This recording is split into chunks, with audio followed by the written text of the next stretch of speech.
حجاج ابن یوسف کے زمانے میں جب لوگ صبح کو بیدار ہوتے اور ایک دوسرے سے ملاقات ہوتی تو باہم پوچھتے کہ گزشتہ رات کون قتل کیا گیا، گزشتہ رات کس کو پھانسی کے پندے پر لٹکایا گیا اور کس کی پیٹھ کو کوڑوں کی بوچھاڑ سے چھلنی کیا گیا۔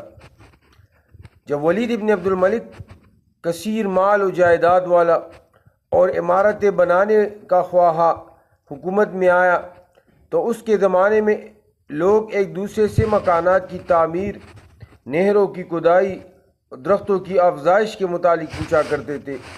جب سلیمان ابن عبد الملک نے ولی عہد کی کرسی سنبھالی تو وہ کھانے پینے اور گانے بجانے کا شوقین تھا، چنانچہ لوگ اچھے گانے والیوں اور لونڈیوں کے متعلق ایک دوسرے سے پوچھتے، یہی ان کا موضوع سخن تھا۔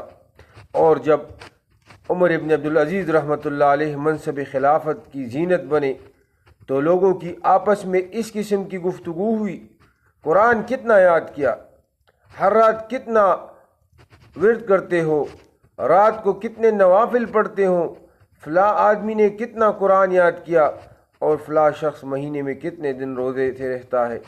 تو میرے عزیز دوستو، جب حکمران نیک ہو تو لوگوں کے اچھے تاثرات آپ سنیں گے اور لوگ بتائیں گے۔ اللہ تبارک و تعالی ہم سب کو نیک حکمران نصیب فرمائے۔ وآخر دعوانا الحمدللہ رب العالمین۔